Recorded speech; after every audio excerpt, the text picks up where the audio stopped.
안녕하세요. 반갑습니다. 정근입니다. 다들 어서 오세요.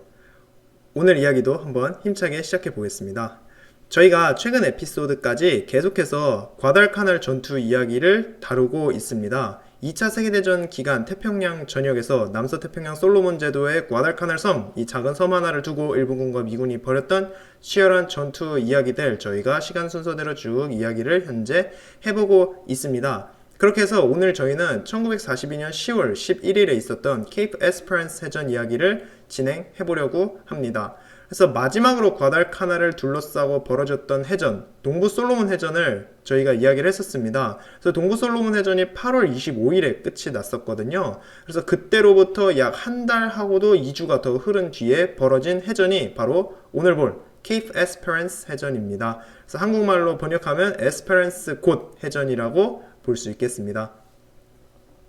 자, 이 한 달하고도 2주 정도 되는 시간 동안에 과달카날 섬 육상에서는 피해 능선 전투를 비롯해서 계속해서 육군 병사들이 전투를 벌이고 있었습니다. 그래서 과달카날 섬에 있는 핸들슨 비행장을 두고서 이걸 방어하는 미군과 섬에 상륙한 일본군이 전투를 벌이고 있던 것이죠. 그러나 오늘 저희는 바다에서의 사건만을 중점적으로 보겠습니다. 그래서 한 달하고도 2주간의 공백기 동안에 바다에서 과연 무슨 사건들이 있었는지 그것이 좀 궁금합니다. 그래서 저희가 육지전투 이야기를 하는 동안 과연 바다에서 무슨 일이 있었는지를 대충 좀 커버를 하고 오늘 이야기 진행을 해보겠습니다. 그래서 미 해군과 일본 해군 이 두 부대가 이 기간 동안에 과연 조용히 지냈는가? 그렇진 않습니다. 자, 우선 미 해군과 일본 해군 모두 구아달카날 섬에 계속해서 새로운 병사들과 물자를 날마다 실어오고 있었어요.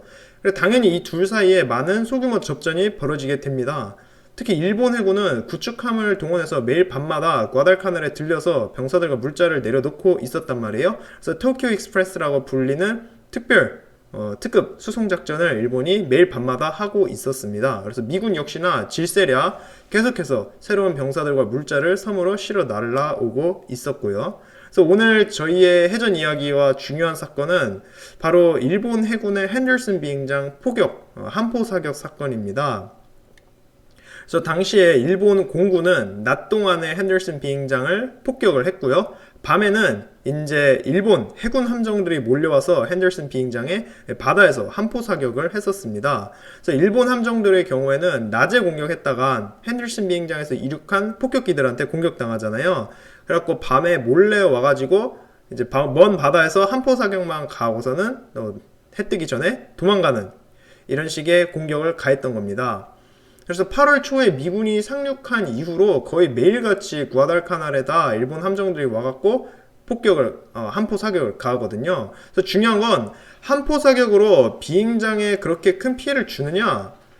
그렇지도 않습니다. 그냥 구아달카날에 있는 미군 병사들 잠 못 자게 수면만 방해한 거예요. 그래서 극심한 스트레스죠. 밤마다 폭탄이 맨날 비행장에 떨어지는데 어떻게 맘 놓고 푹 잘 수가 있겠어요. 그래서 다들 뭐 방공호에 들어가서 자기는 했지만 그 자기 주변에서 포탄이 계속해서 떨어진다는 그 사실만으로도 엄청난 스트레스를 병사들이 받았을 겁니다. 왜 일본군이 매일 밤마다 지극정성으로 함포 사격을 하는데 비행장에 별 피해를 못 줬는가? 이것이 좀 궁금합니다. 그래서 가장 큰 이유는 이제 핸들슨 비행장의 공격을 하러 갔던 배들이 주로 구축함들이었단 말이죠. 그래서 작은 배들입니다. 그래서 통상의 구축함이 가지고 있던 5인치 함포 몇 개로는 핸들슨 비행장에 큰 피해를 줄 수가 없었습니다. 그래서 열심히 몰려가서 밤마다 포를 쏘지만 비행장에 쉽게 말하면 기스 몇 개 내는 정도로 끝났단 말이죠. 그러면은 저희가 이런 생각을 할 수가 있습니다. 애시당초에 구축함이 아니라 전함으로 공격하면 될 것 아니겠어요? 일본군이 당시 운용하고 있던 가장 낡은 전함도 구축함보다는 화력이 몇 배 이상 강했으니까요. 근데 재밌는 사실이 일본군이 전함을 왜 투입을 안 하냐 하면은 전함 투입하는 거를 계속해서 미뤘다는 겁니다. 할 수 있는데 안 했어요. 그래서 이미 2차 세계대전 들어서 해전의 패러다임이 항공모함으로 이제 바뀌지 않습니까? 그래서 전함끼리 싸우는 거함고포 시대는 이미 끝났다는 것이 증명이 된 시점입니다. 진주만 폭격과 미드웨이 해전, 산호의 해전, 동부 솔로몬 해전 등의 중요한 해전에서 이미 전장의 주역은 항공모함이었습니다. 일본은 매번 이 전투들마다 전함을 투입했지만 전함들은 대포 한 발 못 쏴보고 그냥 항공모함 뒤만 졸졸 따라다녔습니다. 그러나 이런 사실이 드러났음에도 끝끝내 일본 해군은 함대 결전 사상이라는 것을 고수하고 있었어요. 함대 결전 사상을 쉽게 말씀드리자면 전함은 무조건 상대 전함을 파괴하는 데 쓰여야 하고 그 전까지는 귀중한 전력으로서 보존하고 있어야 한다. 이런 이야기입니다. 그러니까 전함을 마지막에 쓰이는 히든카드, 조커 같은 느낌으로 아끼고 있었던 것이죠. 실제로는 항공모함을 이렇게 운용을 했어야 할 텐데 전함을 이렇게 아끼고 있었습니다. 그래서 당시에 일본 해군에는 18인치 함포를 가지고 있는 세계 최대 전함인 이제 야마토급 전함이 있었거든요. 그래서 이 전함의 크기가 타이타닉호와 맞먹습니다. 저희 영화 타이타닉 보셨죠? 레오나르도 디카프리오가 나오는 그 유명한 영화요. 네, 거기 나오는 타이타닉호와 맞먹고요. 18인치 함포에 쓰이는 포탄의 크기만 해도 성인 남성의 키보다 컸단 말이에요. 이런 대포를 무려 9개나 장착하고 있는 야마토와 무사시라는 전함을 일본이 2척이나 가지고 있었습니다. 그래서 만약에 이러한 전함들, 이 정도는 아니어도 조금 작은 전함이라도 핸들슨 비행장 공격에 투입을 했었다면 미군에게 큰 피해를 줬을 거란 말이죠.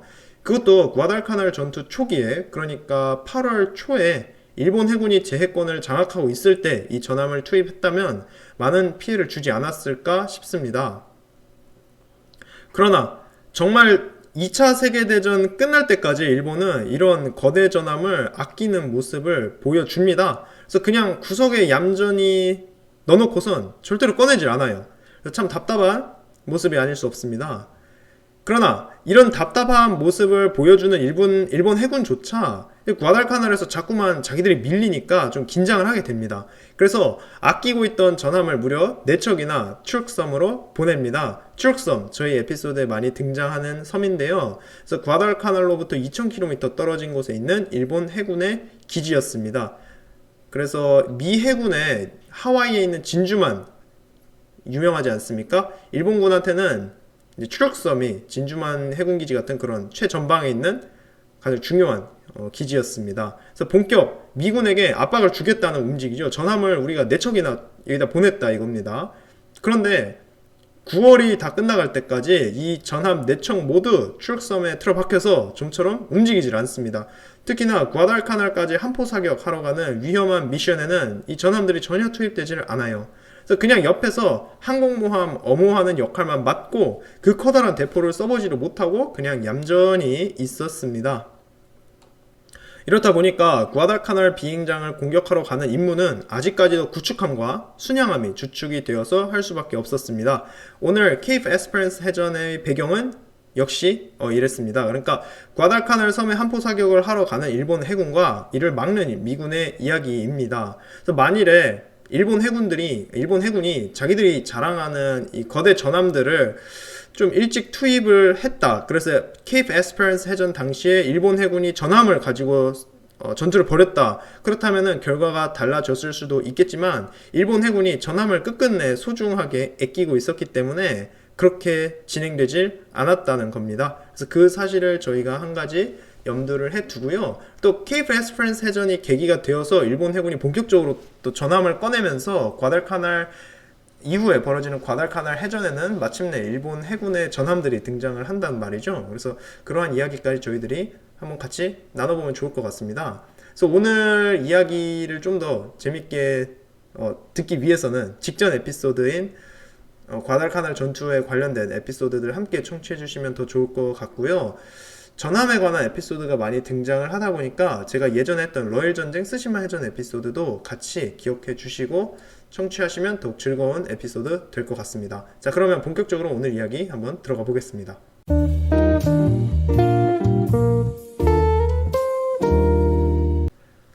추력섬에 있는 항공모함과 전함들이 모조리 가만히 있습니다. 그러니까 자기들 덩치값도 못하고 재구시를 안하고 조용히 쉬고만 있었어요. 그렇다면 핸들슨 비행장의 함포 사격도 하고 밤에 토키오 익스프레스라는 특급 수송작전을 맡던 함대는 누구였을까요? 그래서 여기서 나딩은 이름이 등장하는데요. 바로 구아달카날로부터 1000km 떨어진 라바울에 주둔하고 있던 제8함대입니다. 제8함대 이름은 저희가 사보섬 해전 이야기할 때 언급을 했었습니다. 제8함대에 소속되어 있는 순양함과 구축함들, 얘네가 그 중요한 이 핸들슨 비행장 포격하고 토키오 익스프레스 하는 주 임무를 맡고 있었던 거죠. 미군 입장에선 제8함대의 순양함들은 원수입니다. 철전지 원수 같은 존재예요. 미군 호주군은 8월 9일 새벽에 단 몇 시간 만에 무려 1000명의 전사자를 냈었단 말이에요. 사보섬 해전에서 말이죠. 일본 제8함대는 4척의 연합군 중순양함을 침몰시키면서 그때 대승리를 거두었습니다. 그래서 이 에피소드가 궁금하신 분들은 전군의 사보섬 해전 에피소드 청취하시면 될 것 같습니다. 일본 제8함대 배들은 구아달카날 전투 내내 정말 분주히 바빴습니다. 라바울과 구아달카날을 오고 가면서 병사들을 실어 나르랴, 비행장 공격하랴 바빴죠. 그래서 오늘 이야기의 주인공들 역시 라바울에 있는 이 제8함대 소속 그리고 사보섬 해전에 등장했던 이 중순양함들이 되겠습니다. 그러면 케이프 에스페란스 전투 이 해전의 배경이 되는 일본군의 수송작전을 간략하게 보겠습니다. 그래서 토키오 익스프레스라고 불리는 밤에 몰래 와서 내려놓고 도망가는 일본군의 수송작전에 대해서는 제가 자주 언급을 했었는데요. 그때 당시 일본 육군은 이제 과달카날 섬 육상에서 벌어졌던 피해 능선 전투에서 대패한 상태였습니다. 그래서 당연히 미군에게 한 번 더 공격을 가하기 위해서 대규모 부대와 물자가 과달카날로 이제 배를 타고 와야만 했습니다. 그래서 식량, 탄약, 대포 같은 물자도 매우 중요했기에 이 모든 거를 이제 일본 해군이 수송을 맡고 책임져야 했던 것이죠. 이를 위해서 구축함과 순양함들이 분주히 밤마다 과달카날에 들려서 수송을 하고 있었습니다. 8월 9일에 있던 사보섬 해전 이후로 거의 2달 가까이, 그러니까 밤에만큼은 일본 해군이 바다의 지배자였거든요. 근데 이제 재밌는 건 물론 밤에만 그랬습니다. 낮이 되어서 해가 뜨고 핸더슨 비행장에서 이륙한 미군 폭격기들이 날아다니기 시작하면 일본 해군도 힘을 못 썼어요. 그러나 해가 지고 깜깜한 밤이 되면은 그때만큼은 이제 우리가 바다의 지배자다 이러면서 일본 해군이 여기저기 돌아다니고 있던 때였습니다. 일본 육군은 구아달카날의 대규모 물자와 병력을 상륙시켜야 했고 일본 해군은 그러니까 밤에만큼 우리가 제일 잘 나간다라면서 이제 적극 도와주겠다고 한 것이죠. 그래서 10월 초 들어서 매일 밤마다 하던 수송작전이 규모가 점점 더 커진 겁니다. 더 많은 병력과 물자가 구아달카날 섬에 투입되어야 하다 보니 그랬죠. 그래서 이를 수송하고 호위해야 하던 일본 해군의 임무도 평소보다 굉장히 중요했습니다. 그래서 10월 11일에 라바울에 있는 일본 제8함대는 그 사보섬 해전의 주인공들인 그 중순양함들은 평소보다 더 큰 규모의 수송작전을 맡게 된 거죠. 그래서 이번 토키오 익스프레스의 규모를 간단히 보겠습니다. 그래서 우선 수상기무함 치토세와 네신 두 척의 이 배에 728명의 병사들이 타고 구아달카날로 가게 됩니다. 그래서 수상기무함에 대공포와 야포까지 싣고 가게 되어요. 그러니까 평소에는 빠른 구축함들로만 왔다 갔다 하고 있었는데요. 이 구축함에 실을 수 있는 양이 적다 보니까 물자와 병력이 항상 한정된 수만 과달카날로 가고 있었습니다. 그런데 이제 일본군도 어떻게든 빨리 미군을 한 번 더 공격을 하고 싶어서 그렇게 찔끔찔끔 왔다 갔다 하면서 옮길 새가 없다 이거죠. 그래서 아예 한 번에 큰 병력을 상륙시켜보자 이런 이야기가 나오게 된 것입니다. 그래서 수상기무함 치토세와 니신 이 두 척과 함께 구축함 6척이 함께 가게 됩니다. 그래서 이 구축함들 중에서 5척에는 역시나 구아달카날에 상륙한 일본 병사들이 가득 타 있었고요. 그래서 여기까지가 평소에 일본군이 이제 말하고 있는 밤에 몰래 싣고 와서 내려주고 도망가기식의 토키오 익스프레스 임무를 받은 부대입니다. 그래서 저희들은 이제 수송함대, 수송선단이라고 저희 에피소드에서는 이야기를 하겠습니다. 괜찮으시죠? 네. 그리고 이것과 별개로 같은 날에 핸더슨 비행장에 이제 한포 공격을 하러 가는 배들이 있었습니다. 그러니까 한 패거리는 과달카날에 상륙을 하고 다른 한 패는 핸더슨 비행장에 한포 공격을 한다. 이렇게 해서 두 부대가 출발하게 되는 것이죠. 그래서 평소에는 힘이 약한 구축함들 위주로만 밤에 한포 사격을 가하고 달아났었습니다. 그러나 그날 밤은 구축함보다 무겁고 더 큰 대포를 장착한 일본의 중순양함들이 공격에 나섭니다. 그래서 일본 제6전대 소속의 중순양함 아오바, 키누가사, 프루타가 이렇게 세 척이 라바울에서 출발해서 구아달카날로 가게 됩니다. 중순양함들을 보조하기 위해서 구축함 후부키와 하츠유키 두 척이 같이 가고요. 이 배들이 오늘 케이프 에스페란스 해전의 주인공들이기 때문에 이름을 꼭 기억해 주셔야 됩니다. 특히나 중순양함 아오바, 키누가사, 프루타가 이 세 척은 2달 전에 사보섬 해전에 등장했던 중순양함들입니다. 그래서 유유히 과달카날 앞바다를 와서 연합군 함대에게 치명적인 피해를 주고서 유유히 또 라바울로 돌아갔던, 그러니까 미 해군 입장에서는 자신들에게 최대의 패배를 안겨줬던 원수들 같은 배들이죠. 그래서 앞으로의 전투에서 이 함대는 일본의 아리토모 고토 제독의 지휘를 받게 됩니다. 그래서 고토 제독은 기함 아오바에 타고선 앞으로 있을 도쿄 익스프레스 수송과 함께 밤을틈타 핸더슨 비행장에 함포 사격을 가하는 임무를 맡게 됩니다. 그래서 여기에 등장하는 이제 중순양함들은 오늘의 주인공들이기 때문에 간단하게 몇 가지 사실만 짚고 넘어가겠습니다. 그래서 일단 고토 제독이 타고 있는 중순양함 아오바에 대한 이야기인데요. 중순양함 아오바는 9,000톤의 무게, 길이가 한 185m 정도 됩니다. 그래서 무게만 해도 같이 다니는 구축함 후부키보다 5배나 무겁습니다. 크기 역시 거의 2배 정도 되고요. 그 길이를 어떻게 생각하시면 하면 되면요. 185m니까 약간 작은 초등학교 운동장 정도 크기 생각하시면 될 것 같습니다.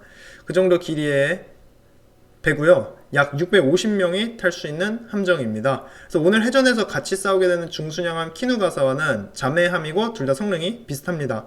아우바는 1930년에 건조되었었는데요. 이렇게 처음 건조되었을 당시보다 많은 업그레이드가 되었었어요. 그래서 2차 세계대전 태평양 전역에서는 구식함선이라는 소리를 듣지 않고서 맹활약하게 됩니다.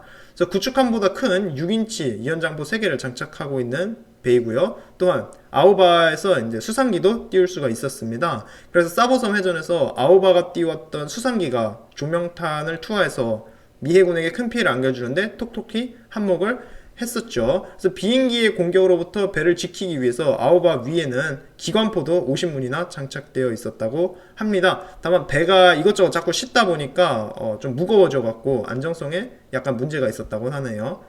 그렇게 아오바는 2차 세계대전이 터진 다음에 괌을 공격하는데 참가했었고요. 1942년 5월에는 산호에 해전에서 일본 항공모함들을 호위하는 역할을 맡았었습니다. 그래서 항공모함 쇼카쿠 옆에 달라붙어서 같이 다녔다고 하네요.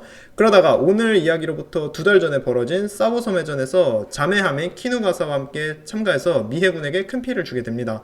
이 과정에서 명중탄 한 발을 아오바가 맞게 되어요. 키누가사는 2발을 맞게 되고요.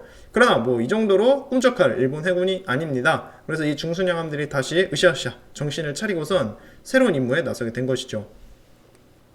지금까지 단 한 번도 미 해군이 야간에 일본 해군을 저지하려 한 적이 없었단 말이에요. 그래서 일본 해군은 항상 마음 놓고 핸더슨 비행장에 포격을 가하고 날이 밝기 전에 다시 돌아오곤 했었습니다. 그래서 고토 제독과 그 부하들은 오늘 밤도 별일 없이 지나갈 거라고 생각하면서 과다카날로 가고 있던 거죠. 특히 얘네들은 야간 해전 하면은 정말 자신 있어 했단 말이에요. 그러니까 그 거의 자기들 주 전공이다 이렇게 여기고 있었습니다. 특히 아오바, 키누가사, 푸르타가 세 척의 중순양함은 이미 사보섬 해전에서 한밤중에 미 해군 중순양함들과 싸워서 미 해군을 박살낸 이력이 있잖아요. 그래서 자신이 있던 거죠. 그러나 얘네들 생각과는 달리 미 해군도 칼을 갈고 있었습니다.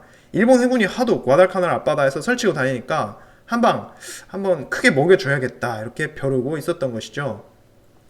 그렇다면 미 해군 측 이야기를 간단히 보겠습니다.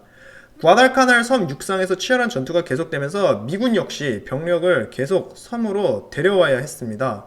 도쿄 익스프레스로 일본군도 열심히 과달카날의 수송작전을 펼치고 있었지만 미군도 역시나 바빴다는 것이에요. 그래서 10월 8일에 3,000명의 미 육군 병사들이 1,500km 떨어진 뉴 칼레도니아에서 출발해서 과달카날로 오게 됩니다.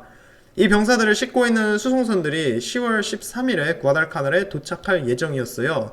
당시 과달카날 해역은 완전히 일본 해군이 장악하고 있다고 말씀드렸습니다. 그래서 이 수송선단을 호위해야 할 미 함대가 필요해진 거예요. 그러나 항공모함을 투입할 수가 없었습니다.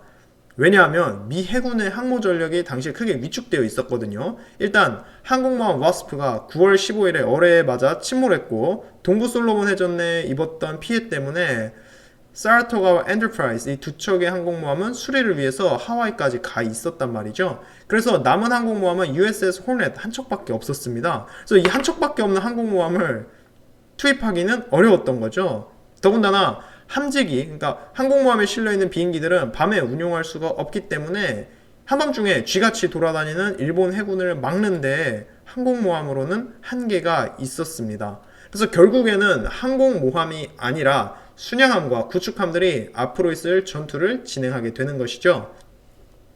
미 해군은 구아달카날로 오고 있는 수송선단을 지키고 야간에 몰래 구아달카날에 들렀다가 가는 일본 함선들을 잡기 위해서 노먼 스콧 제독이 이끄는 타스크포스 슈거 함대를 투입합니다. 그래서 이 함대는 4척의 순양함을 주축으로 구성되어 있었어요. 그래서 스콧 제독이 타고 있는 기함 샌프란시스코와 중순양함 서틀레이크시티, 경순양함 보이즈와 헬레나 이렇게 4척, 여기에다가 이제 구축함 5척이 더 따라붙게 되는데요. 그렇게 총 9척으로 구성된 함대입니다. 일본의 중순양함에 맞서는 미 해군 함선들의 성능은 우선은 엇비슷했습니다. 장착하고 있는 함포나 배 장갑의 두께, 속력 등은 양쪽이 얼추 비슷했다는 거죠. 그래서 절대 미 해군이 일본 해군 중순양함들에게 기술적이나 성능 면에서 밀리진 않았습니다. 오히려 함선 수도 꽤 많죠. 무엇보다 중요한 게 미 해군에겐 레이더가 장착되어 있었습니다. 그래서 앞으로 벌어질 해전에서 굉장히 중요한 역할을 하게 될 거예요. 스콧 제독이 이끄는 이 함대는 구아달카날 서부의 케이프 에스페란스, 그러니까 에스페란스 고제에 머물면서 앞바다를 지키고 있었습니다. 만약에 일본 함대가 나타난다면 곧바로 공격을 할 생각이었죠. 그러니까 자기들의 야간 전투에 자신 있다고 확신하고선 미 해군을 얕잡아 보면서 계속 설치고 다니는 일본 해군에게 앞으로 한방 크게 먹여줄 작정을 하고 있었습니다. 그래서 콧대 높은, 당시까지만 해도 콧대 높았던 일본 해군을 완전히 한방에 뭉개주겠다. 그리고 앞으로 보시겠지만 실제로 그런 일이 일어나게 됩니다.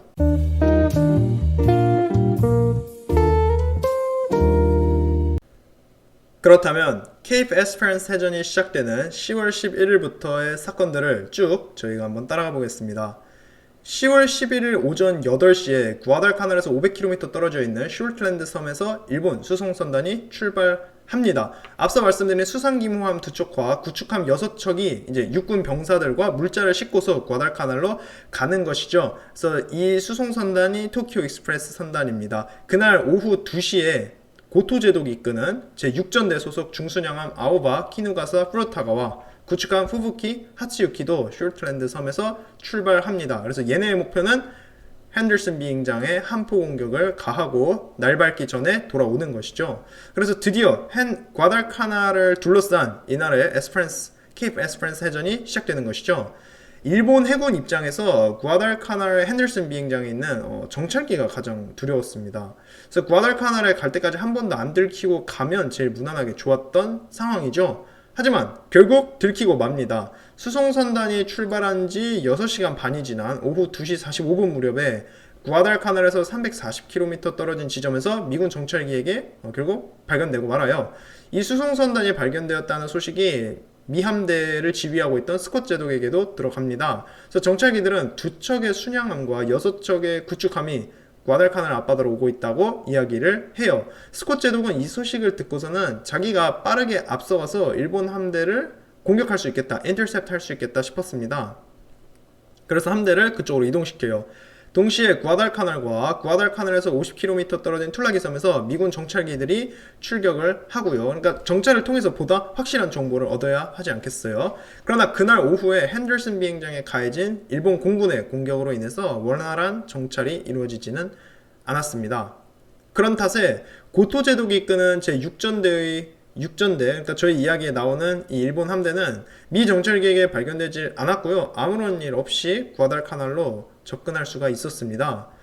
그날 오후 6시 10분에 스콧 제독은 한 번 더 일본 함대가 구아달카날에 접근 중이라는 보고를 듣습니다. 그러나 이 역시 고토 제독이 이끄는 제6전대가 아니라 낮에 발견한 수송선단에 관한 정보였어요. 이래서 스콧 제독은 저녁 때까지도 한 개의 일본 함대가 구아달카날로 오고 있다고 믿고 있었습니다. 그러나 실제로는 스콧이 발견한 수송선단뿐만 아니라 핸더슨 비행장을 공격하러 오는 제6전대까지 해서 2개의 함대가 구아달카날로 접근하고 있었습니다.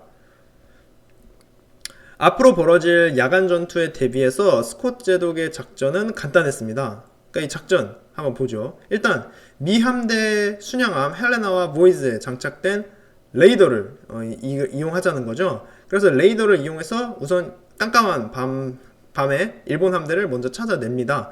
그런 다음에는 선두에 앞서가고 있던 구축함들의 어뢰를 발사하고 서치라이트를 밝혀서 일본 함선들을 비추어요. 그 뒤에 따라오고 있던 순양함들이 일제히 사격을 가해서 적선을 무력화시킨다는 것입니다. 동시에 미군 비행기들이 공중에서 조명탄을 투하해서 일본 함선들을 밝게 노출시키고요.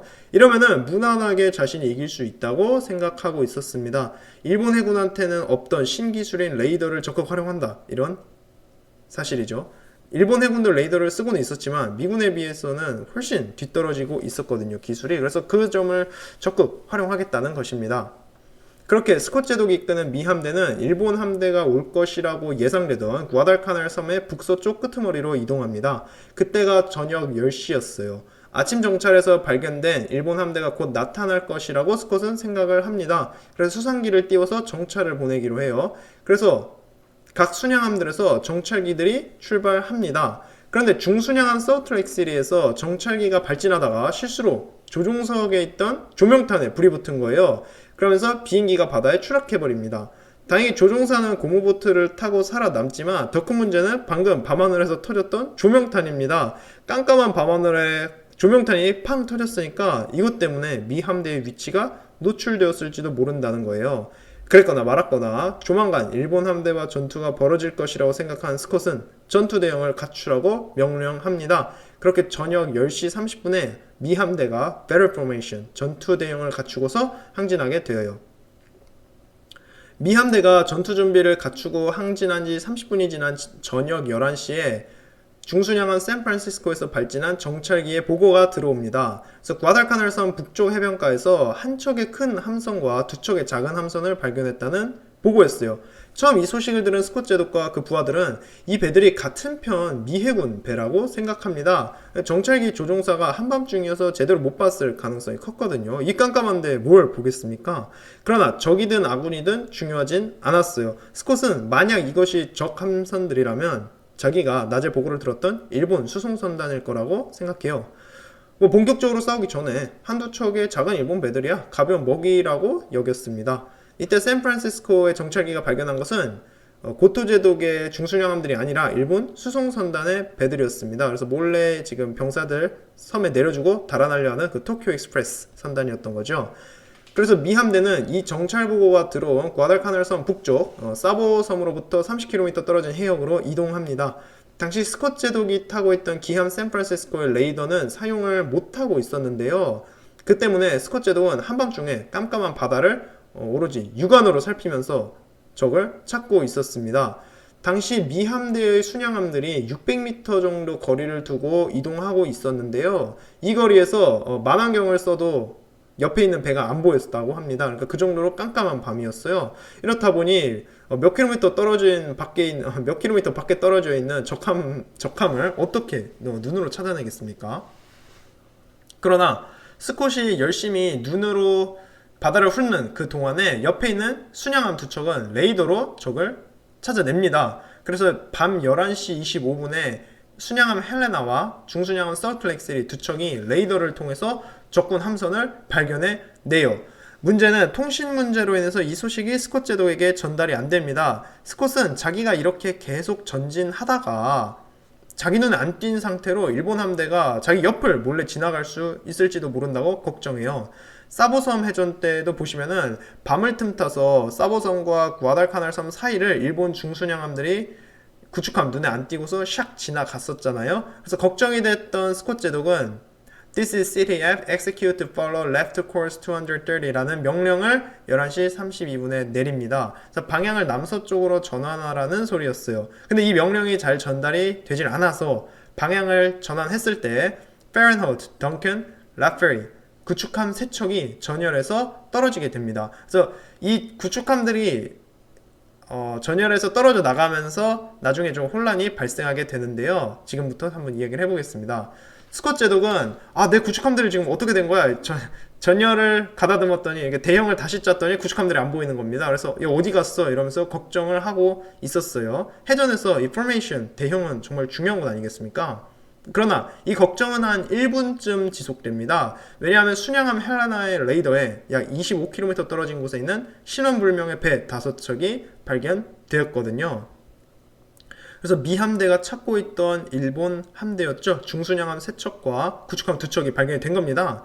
곧 이어서 11시 35분에 경순양함 보이즈도 레이더를 통해서 12km 떨어진 곳에 있는 5척의 일본 함선들을 확인합니다. 그래서 모이즈호의 선장 역시 레이더를 통해 얻은 정보가 확실한지 확인을 하고요. Set condition affirm and load라고 전투 명령을 내립니다.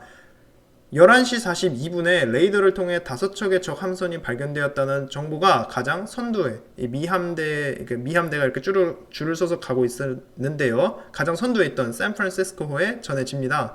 중순양함 샌프란시스코에 타고 있던 스콧 제독도 이 사실을 알게 되고요. 그러나 아까 방향을 바꿀 때 구축함들과 순양함들이 서로 엇갈렸잖아요. 이 때문에 스콧 제독은 지금 레이더에 발견된 배들이 일본 함선이 아니라 지금 헤어졌던 자기 편 구축함들이면 어떡하나 걱정합니다. 그래서 한밤중에 통신도 잘 안되는 이 답답한 와중에 미함대는 서로 무전을 주고받으면서 위치를 확인해요. 스콧 제독은 구축함들에게 움직이지 말고 가만히 있어 보라고 합니다. 그러니까 멈춰 있는데 레이더에 움직인다 나온다 그러면은 서로 다른 배들인 거잖아요. 순양함 헬레나에서 적함이 9km까지 접근했다는 사실이 알려질 때까지도 미함대는 지금 우리가 레이더로 발견한 게 진짜 접근이 맞나 이 사실을 확인하고 있었습니다. 특히나 기함 샌프란시스코에는 레이더를 쓰고 있지 않았기 때문에 스콧 제독은 전투를 육안으로 지휘해야 했단 말이에요. 그래서 몇 분 뒤에 미 순양함들이 발포를 하는 그 순간까지도 스콧 제독은 지금 자기가 같은 편 구축함들을 쏘고 있는 끔찍한 짓을 한 게 아닌지 걱정을 하고 있었습니다. 레이더가 있기는 한데 아직은 잘 다루지를 못하고 있는 이 초심자들의 모습을 저희가 볼 수 있습니다. 한편 고토 제독이 이끄는 제6전대의 중순양함 3척 이야기를 해보겠습니다. 아오바, 키누가사와 프루타가 이 3척과 호위하는 구축함 2척 이렇게 5척은 미군 정찰기에 들키지 않고 구아달카날 가까이에 접근했었습니다. 앞서 출발한 수송선단은 얘네보다 먼저 밤 10시에 구아달카날을 지나가고 있었어요. 그래서 10시 20분에 일본 수송선단은 고토 제독에게 그 어떤 미군 해군 함선도 보이질 않는다고 보고합니다. 이 얘기를 들은 고토 제독은 그것 봐라 야간에는 일본 해군이 최고지 뭐 이런 생각을 했을 것 같아요. 그래서 평소대로 그 어떤 저항도 받지를 않고 마음껏 핸더슨 비행장에 한포 사격을 퍼붓고 해 뜨기 전에 집으로 돌아갈 수 있을 거라고 생각합니다. 그래서 맘 편하게 놓고선 구아달카날에 접근하고 있었던 거죠. 일본 함선들은 고토 제독이 이끌고 있는 중순양함 아오바가 선두에 서고 그 뒤를 후루타가와 키누가사가 따라가고 있었습니다. 그래서 아오바의 오른쪽에 구축함 후부키가 그리고 왼쪽에 하츠유키가 같이 가고 있었어요. 11시 반이 되었을 무렵에 일본 함대는 스콧 제독의 미 함대 레이더에 걸리게 되거든요. 그래서 여기서 기술력을 차이를 저희가 볼 수가 있습니다. 일본 함대는 아무것도 모르고 그냥 계속 가고 있었던 반면에 미 함대는 레이더를 통해서 일본 함대를 찾아냈었거든요. 비록 이게 지금 일본 함대인지 자기 편인지 구분을 못하고 있었지만요. 고토 제독이 이끄는 이 중순양함들은 눈으로만 밤바다를 살피고 있었고 미 함대를 당연히 볼 수가 없었습니다. 이 깜깜한 밤에 어떻게 적군 배를 찾아낼 수가 있겠어요. 특히나 고토 제독과 그 부하들부터 설마 미 해군이 있겠냐 이러면서 상당히 경계를 게을리하고 있었고요.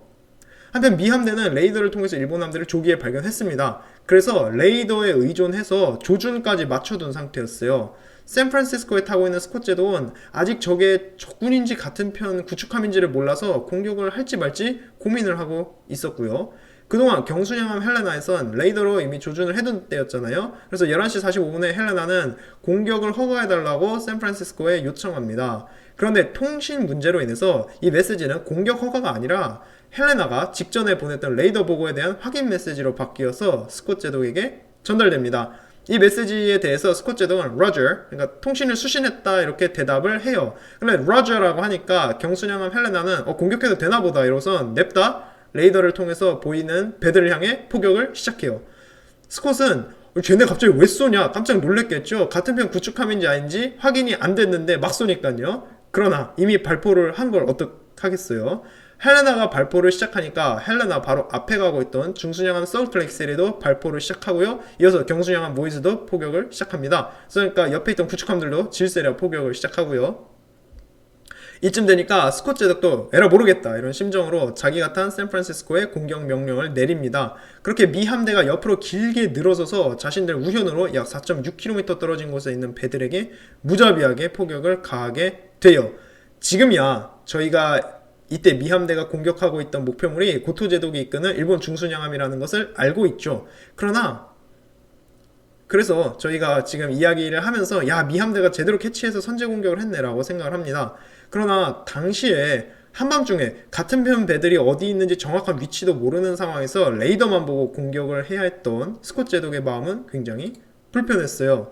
레이더는 같은 편 배도 포착해 낸단 말이에요. 그래서 괜히 같은 편에게 지금 비오듯이 포탄을 쏟아붓고 있는 것이 아닌지 불안불안했다고 합니다. 한편 경순양함 헬레나가 첫 포문을 열기 몇 분 전인 11시 43분에 일본 함대도 마침내 미 함대를 발견합니다. 그래서 일본 함대 가장 선두에 가고 있던 기함 아오바의 견시가 나란히 서서 가고 있는 미국 순양함들을 본 거죠. 그리고 미 해군 함정들이 발견되었다고 보고를 합니다. 그러나 고토 제독은 저 배들이 같은 편 수송선단일 거라고 생각해요. 지금 일본 함대는 저희가 보고 있는 제6전대 말고도 도쿄 익스프레스 수송선단이 또 있다고 했잖아요. 그래서 고토 제독은 지금 저 배들은 같은 편이니까 걱정하지 말라고 부하들을 안심시킵니다. 고토가 그렇게 이야기하는 그 순간에 헬레나가 발사한 첫 포탄이 아오바에 명중합니다. 하필이면 이 첫 포탄이 아오바의 함교에 명중하는데 이때 고토 제독과 그 부하들이 중상을 입게 되고요. 통신 장비도 파괴되면서 아오바가 기함으로서 역할을 잃어버립니다. 그래서 케이프 에스프란스 해전이 개시되자마자 일본 함대의 지휘부가 괴멸된 거죠. 이외에도 아오바는 주포 2개가 파괴되는 피해를 입게 됩니다. 곧 이어서 아오바에 비오듯이 포탄이 쏟아져 내려요. 그러니까 처음에 이제 순양함 헬레나가 발포를 시작한 이후 미 함대가 다들 발포를 시작했잖아요. 그래서 첫 포탄이 떨어진 이후에 몇 분 사이 아오바는 무려 40발의 포탄을 얻어 맞으면서 불길을 휩싸이고 전투가 시작된 지 몇 분 만에 비틀거리면서 전열을 이탈하게 됩니다. 미 함대는 이대로 공격을 계속 가했다면은 당시 일본 제6전대를 완전히 괴멸시킬 수 있었을 거거든요. 그러나 공격을 하는 와중에도 미 해군 스콧 제독은 아직도 자기가 지금 같은 편한테 사격하는 게 아닌지 걱정이 되었던 겁니다. 그래서 11시 47분에 공격 중지 명령을 내려요. 물론 명령이 잘 전달되지를 않아서 몇몇 배들은 계속 공격을 하고 있었습니다. 일단 공격 중지 명령을 내린 다음에 스콧 제독은 엇걸렸던 자기 편 구축함들에게 무전을 보내서 방금 너네 공격 받았냐고 물어봅니다. 그러니까 구축함들이 아무런 공격도 받질 않았다고 답신해 와요. 스콧이 공격 중지 명령을 내리고 몇 분 뒤에 미 구축함 페른홀트가 몇 발의 명중탄을 맞긴 합니다. 미 순양함이 쏜 건지 아니면 일본 해군의 반격이었는지는 확실하지 않아요. 페른홀트는 일본 해군과 미 해군 사이에 위치해 있다가 양쪽 모두에게 공격을 받고 있었거든요. 그래서 빠르게 미 함대 가까이에 붙습니다. 한편 미 구축함 덩켄은 같은 편 배들의 포격에 맞을 위협을 무릅쓰고선 어뢰 공격을 하려고 일본 배들 가까이에 붙어요. 그래서 일본 중순양함에게 어뢰를 발사해서 2발을 명중시킵니다. 그래서 이 보고는 미 해군 측 자료에서 인용한 건데요. 이때 덩켄이 못 맞췄다는 얘기도 있고 맞췄다는 얘기도 있습니다. 근데 중요한 건 어뢰 공격하려고 일본 함대에게 붙었다가 일본 배들 포격에 맞고요. 멀리서 발사하는 같은 편 배 포격에 맞으면서 구축함 덩켄이 불길을 휩싸입니다. 그리고 다음날에 결국 침몰하고 말아요. 이 모든 일이 일어나는 동안에 일본 함대는 무엇을 하고 있었느냐? 우선 너무 예상하지도 못하고 있다가 갑자기 기습 공격을 당한 것이라서 대응을 제대로 못했었어요. 지금 밤바다에서는 자기들밖에 없다고 생각을 하고 있었는데 갑자기 어마어마한 포화가 날라오는 거잖아요. 깜짝 놀래죠. 더군다나 일본 함대는 정면에 있는 포만 이용할 수 있었던 반면에 미 함대는 모든 함포를 일본 함대에게 조준할 수 있었거든요.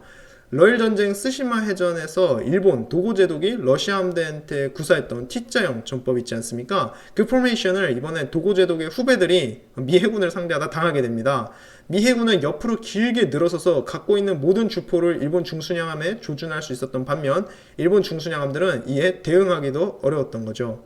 그러나 불의의 기습을 받은 일본 함대도 압도적으로 불리한 상황에서 질세랴 열심히 응사합니다. 문제는 미 함대가 서치라이트를 이용하지 않고 있었기 때문에 캄캄함 밤바다에서 조준하는 데 많은 어려움을 겪었다는 거죠. 11시 53분에 미 경순양함 보이즈가 간크게 서치라이트를 켜고 일본 해군에게 포격을 가하는데요. 서치라이트를 켜자마자 노련한 일본 중순양함의 집중 포격이 보이즈에 날아옵니다. 그래서 보이즈는 8인치 포탄 한 발을 맞고 불길에 휩싸이고요. 연이어 3발의 포탄을 맞으면서 큰 피해를 입습니다. 이거는 미 해군 측의 기록 자료에서 제가 인용을 했습니다. 한편 스콧이 공격 중지 명령을 내리는 덕분에 몇 분간 일본 함대는 시간을 벌게 되었습니다. 그래서 첫 공격으로 인해서 대파당한 중순양함 아오바는 후퇴하기 위해서 급하게 우선회하고 있었어요. 앞선 공격에서 집중 공격을 받았던 아오바는 불길에 휩싸여 있었고요. 멀리서 이를 관측한 미 순양함들은 아오바가 침몰했다고 보고를 합니다. 워낙에나 큰 피해를 입었기 때문에 멀리서 보면 이거는 100% 침몰했다 라고 볼 수밖에 없었다고 해요. 그러나 아오바는 비록 대파당했지만 아직 살아 있었습니다. 그래서 급하게 우선회를 마치고 아오바는 빠져나갈 수 있었어요. 한편 아오바가 침몰했다고 확신한 미 순양함들은 이제는 일본 중순양함 후르타가에게 함포 사격을 집중합니다. 아오바 뒤에서 따라오고 있던 후르타가는 우선회를 하다가 집중포화를 뒤집어 쓰게 돼요. 빨리 회전해서 달아났던 아오바와 달리 후르타가는 우선회하는 도중 공격을 모조리 뒤집어 씁니다. 그러니까 하필이면 미 함대가 움직이는 방향과 같은 방향으로 움직였던 거죠. 이러면서 집중 공격을 벗어날 수가 없었습니다. 한편 몇 분간 확인을 한 결과 스콧 제독은 내가 지금 공격하는 게 적군이 맞구나 라고 확신을 합니다. 그래서 11시 51분에 공격을 재개하라고 명령해요. 이어서 11시 58분에 미 구축한 북한안에서 발사한 어뢰가 후르타가에 명중합니다. 그리고 후르타가 역시 불길에 휩싸이게 되고요. 그 뒤에 미 함대의 눈에 들어온 것은 구축함 후부키였어요. 이어지는 집중포화에 후부키는 한 방에 침몰하고 맙니다. 왼쪽으로 선회하고 있던 중순양함 키누가사와 구축함 하치유키는 다행히도 빠르게 미 함대에게서 벗어날 수 있었어요. 그래서 앞선 다른 배들보다는 큰 피해를 입지 않고 탈출하게 됩니다. 이제 5척의 일본 함선들 중에서 3척이 완전히 박살났습니다. 자정 무렵에 중순양함 아오바와 프로타가는 대파되었고 후부키는 침몰하고 있었습니다. 남은 건 아오바의 자매함인 키누가사와 구축함 하치유키였어요. 미군 측 기록을 보면은 자정 무렵부터 미 함대는 아직도 불타고 있는 일본 배들에게 확인 사살을 가한 뒤에 곧바로 달아나고 있는 키누가사와 하치유키를 뒤쫓습니다.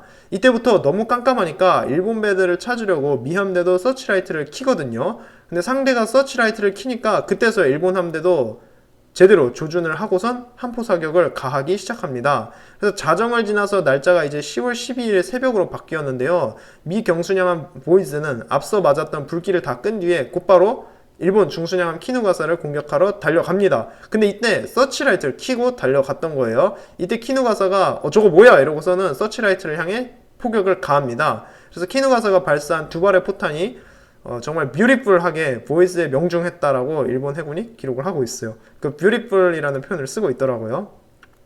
그래서 이 포탄에 이어서 4분 동안 키누가사의 한 포가 보이즈를 집중 공격하고요.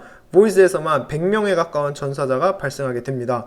이쯤 되자 0시 13분에 보이즈는 불에 붙은 채 전투에서 이탈하게 되어요.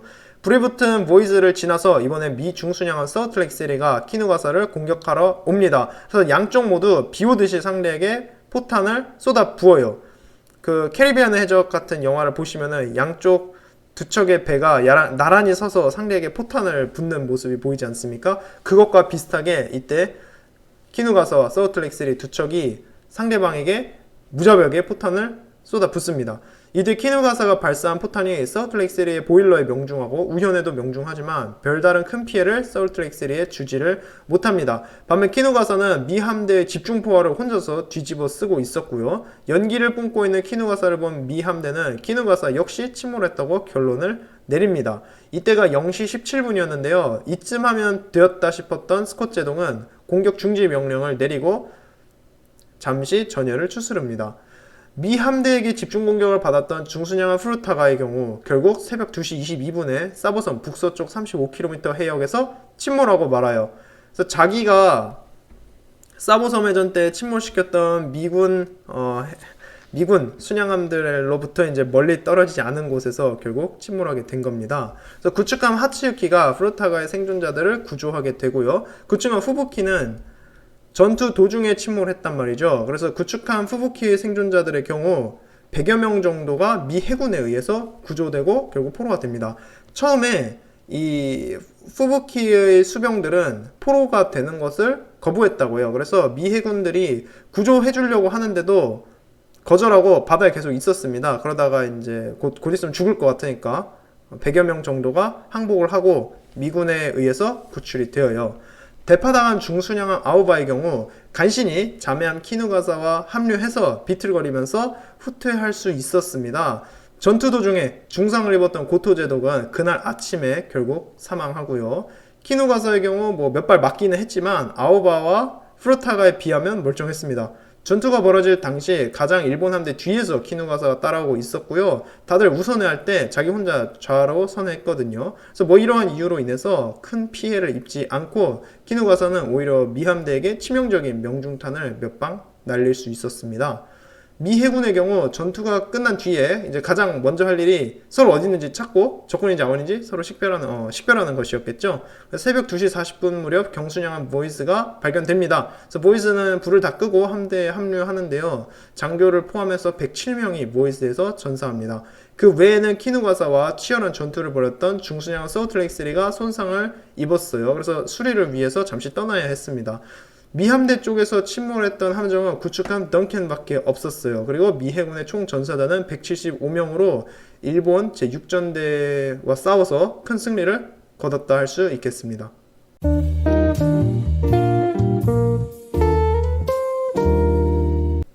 저희들이 이렇게 케이프 에스프란스 해전 이야기를 해보았는데요. 해전과 관련된 이야기는 아직 끝나질 않았습니다. 케이프 에스프란스 해전에서 전사한 고토 제독의 제6전대 말고 또 하나의 일본 함대가 있잖아요. 그래서 일본 수송선단, 그 도쿄 익스프레스를 수행하고 있던 선단이 있습니다. 이 함대, 얘네 이야기가 아직 남아있어요. 자, 새벽에 수송선단도 케이프 에스프란스 해전의 비극을 듣게 됩니다. 그래서 중순양함 프루타가 그리고 구축함 후부키가 침몰하고 중순양함 아오바가 대파당했다는 끔찍한 소식이죠. 그래서 이 소식을 들은 수송선단에서 도와주려고 구축함들을 보내줍니다. 그래서 프루타가의 생존자들을 구조하기 위해서 구축함 시라유키와 무라구모가 보내집니다. 그리고 키누가사와 만나기 위해서 구축함 아사구모와 나스구모가 오고요. 당시 키누가사는 피해가 경미했기에 수송선단을 만나서 이제 호위하기 위해서 잠시 멈춰 있었다고 합니다. 한편 구아달카나르에 있던 미군도 케이프 에스프란스 해전에 대해 들었을 것 아니겠어요? 그래서 해전에서 피해를 입어서 이제 아직 살아난 명줄만 붙어있는 일본 배들이 바다 어딘가에서 비틀비틀 집으로 가고 있을 것 아니겠어요? 그래서 당연히 잡아내야겠죠. 그래서 아침 해가 뜨자마자 핸더슨 비행장에서 미군 폭격기들이 출격합니다. 이어서 아침 7시에 던틀레스 폭격기 5대가 중순양함 키누가사를 발견하고 공격을 가하지만 안타깝게도 한 발의 폭탄을 맞추지를 못해요. 한 발도 맞추질 못합니다. 키누가사는 그날 케이프 에스프란스 해전에 참가한 일본 중순양함들 중에서 가장 운이 좋지 않았나 싶습니다. 미 해군 함포 사격도 다 피하고 폭탄도 다 피하고 운이 좋았죠.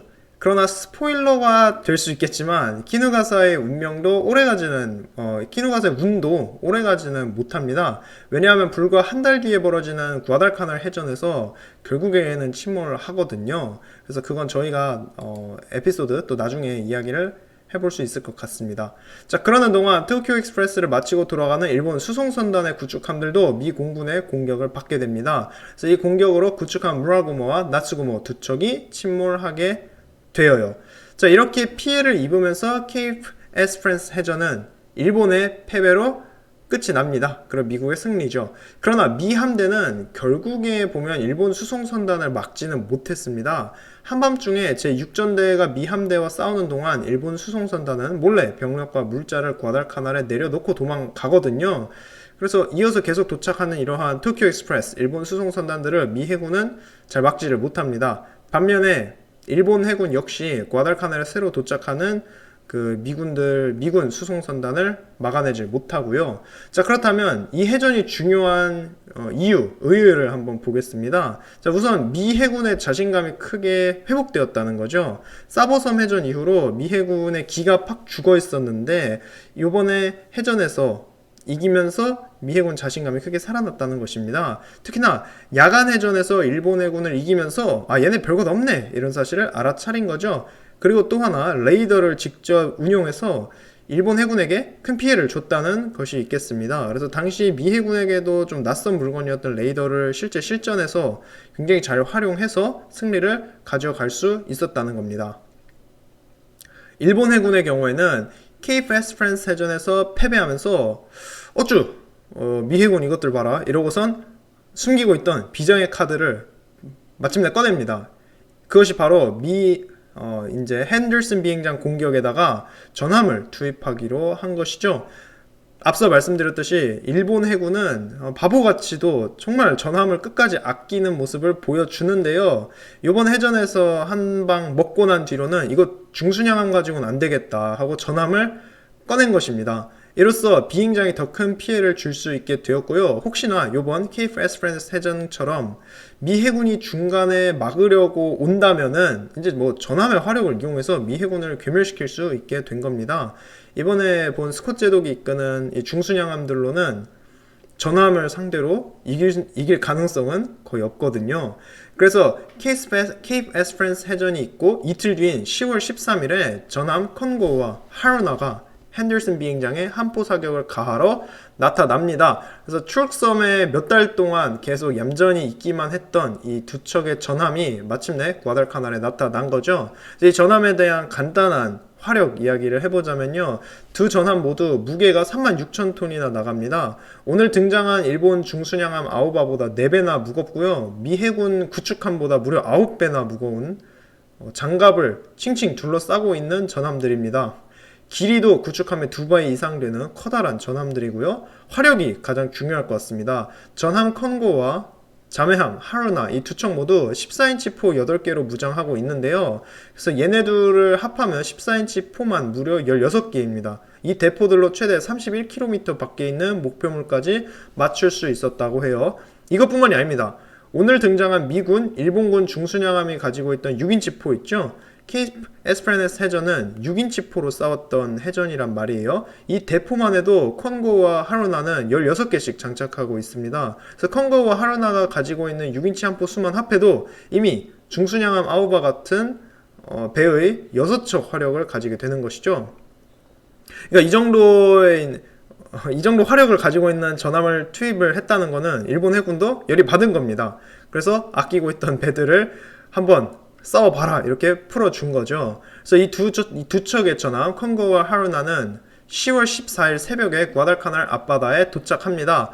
그러고선 핸들슨 비행장에서 16km 떨어진 바다에서 14인치 포로 무자비한 포격을 가합니다. 그래서 거의 1시간 반 동안 컨고와 하루나는 900발이 넘는 포탄을 핸들슨 비행장에 쏟아붓거든요. 그래서 그 전까지는 조그마한 구축함이나 기껏해야 순양함이 와서 밤새 이제 잠깐 깔짝거리고 가는 정도였는데 이번에는 무시무시한 크기의 전함이 와서 또 무식한 크기의 포탄을 무수히 많이 발사한 것입니다. 일본 해군이 쓰는 소위탄의 불꽃과 그 포탄의 파편으로 핸들슨 비행장이 완전히 날아가다시피 합니다. 비행장의 연료가 불타면서 곳곳에 불이 번지고요. 병사들은 제발 이 시간이 빨리 끝나기만을 빌면서 방공호에 숨어있을 수밖에 없었습니다. 이 공격으로 핸들슨 비행장에 있는 2개의 활주로 모두 달 표면처럼 이제 크레이터가 잔뜩 파여갖고 못쓰게 되고요. 또한 핸들슨 비행장에 있는 비행기 중 48대가 파괴되고 그날 밤 41명의 미군이 함포 사격으로 사망하게 됩니다. 그래서 컨고와 하루나가 했던 이 함포 사격에 대해서 많이 유명한 일화들이 남아 있습니다. 미국에서 만든 태평양 전쟁 드라마인 퍼시픽에서도 이 함포 사격이 묘사가 되어 있고요. 당시 미 해병대원들이 느꼈던 그 공포가 지금까지도 많은 인터뷰와 책으로 남아 있어서 이 사건이 유명합니다. 동시에 2차 세계대전에서 전함들이 사실 보면은 그 들어간 비용과 전함을 만들기 위해서 들인 노력에 비하면은 그렇게 큰 전공을 세우지를 못했는데요. 그나마 일본 해군의 전함들이 했던 잘했던 사건을 이렇게 찾아보다 보면은 손꼽히는 유명한 작전입니다. 그래서 당시 일본 해군 입장에서는 굉장히 구식 전함이었던 컨고와 하루나 이 두 척이 그날 밤 미군에게 끔찍한 피해를 안겨줬던 것이죠. 그래서 생각해보면은 그렇게까지 아낄 필요 없이 케이프 에스퍼란스 해전 이전에 좀 투입을 했었다면 더 큰 피해를 줬었고 과달카날 전투 자체에도 큰 영향을 주지 않았을까라고 좀 생각을 해봅니다. 여러모로 일본 해군이 너무 늦게 투입을 했었어요. 그러나 케이프 에스퍼란스 해전의 패배로 얘네도 그래 좀 각성을 한 것이죠. 그래서 앞으로 벌어질 여러 해전들의 이 전함들이 등장하게 됩니다.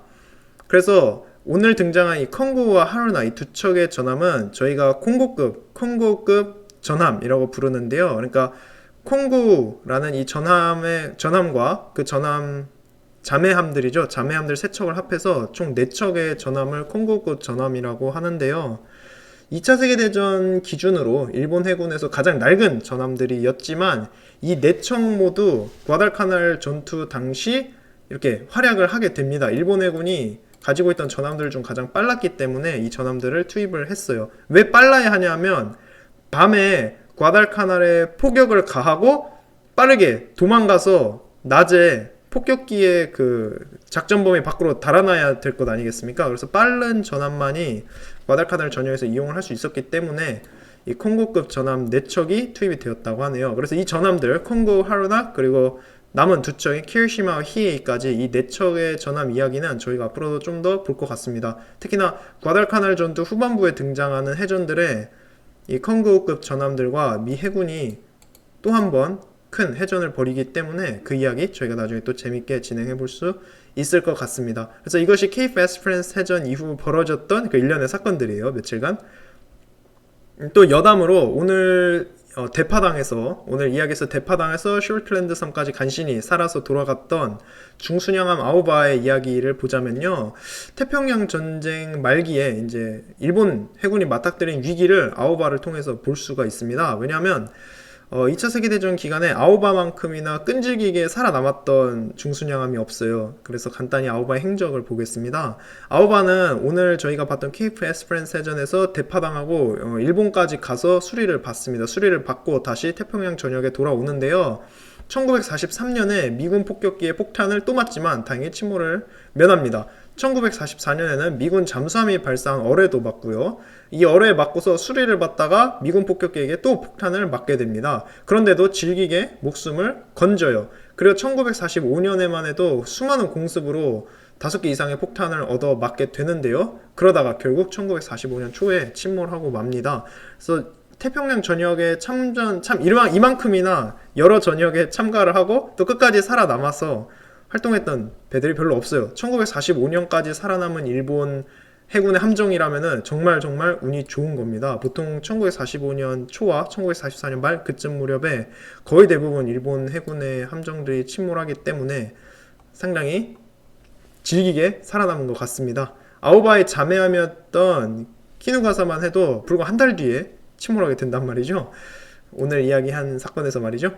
그렇게 저희가 볼 수 있을 것 같습니다. 그래서 사보섬 해전 당시에 그 원수가 되었던 미해군의 원수가 되었던 일본 중순양함들이 하나둘씩 이제 저희 이야기에 등장하면서 침몰하게 될 거예요. 그렇기 때문에 또 일본 해군의 그 침략 전쟁의 비극을 저희가 이렇게 또 볼 수 있는 것 같습니다. 그렇게 저희가 오늘 케이프 에스프란스 해전 이야기 모두 진행해 보았어요.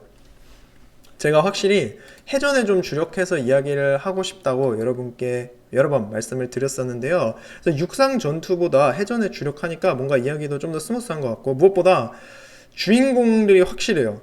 제가 보통 해전 이야기를 진행할 때 양쪽 지휘관 한두 명과 등장하는 주요 함정들 다 합해도 한 10척이 안 되는 함정들을 주인공으로 해서 이야기를 벌이는데요. 이렇다 보니까 주인공들 위주로 이야기가 진행이 되니까 좀 더 저희가 이야기가 수월한 것 같습니다. 특히나 제가 해전 이야기를 진행할 때 너무 기쁜 것은 아무래도 지형 이름이 많이 나오지를 않다 보니까 솔로몬 제도 근처에 있는 주요 섬 몇 개를 중심으로 이 섬에서 몇 킬로미터 떨어진 해역 이렇게만 표시를 하면 되니까 이야기를 할 때 굉장히 편리한 것 같습니다. 육상 전투를 저희가 설명할 때는 팟캐스트에서 이야기할 때 지도가 옆에 없지 않습니까? 그래서 주요 지형이나 이런 걸 얘기를 할 때 얘기하는 저도 헷갈리고 들으시는 분들도 옆에 지도를 펼쳐놓고 있지 않으면은 지형 이름을 하나하나 새겨 들으면서 육지 전투를 따라가기가 어렵다는 문제가 있는데요. 그에 반해서 해전은 그런 문제점이 없기 때문에 또 얘기하는 재미가 있는 것 같습니다. 그래서 제가 지금까지 해전 이야기 많이 진행을 했었는데요. 예전에 레이테만 해전과 미드웨이 해전 이야기 저도 이야기하면서 참 즐겁게 이야기를 했었던 기억이 있는데요. 그래서 앞으로도 해전 여러 가지 많이 볼 것 같습니다. 저도 정말 최근에 해전에 관해서 이렇게 공부를 시작을 해서 아직 여러모로 미숙하긴 한데요. 공부를 많이 해서 앞으로도 알차고 즐거운 에피소드 많이 내놓을 수 있으면 좋겠습니다. 그리고 오늘 녹음한 에피소드는 제가 새로 구매한 마이크로 녹음을 한 건데요. 어째 예전 에피소드와 비교를 해서 좀 차이가 있는지 모르겠습니다. 제가 지금 세팅을 잘못한 건지 잘 모르겠는데 새로 산 마이크인데 예전이랑 비교해서 조금 더 나아진 것 같긴 한데 뭔가 제가 생각한 퀄리티가 잘 나오질 않습니다. 소리가 약간 울리는 것 같아요. 그래서 제가 좀 더 세팅을 손을 보고서 앞으로도 더 좋은 퀄리티로 여러분에게 찾아뵙겠습니다. 그러면 오늘 녹음 여기까지고요. 다들 좋은 하루 보내시면 좋겠습니다. 감사합니다.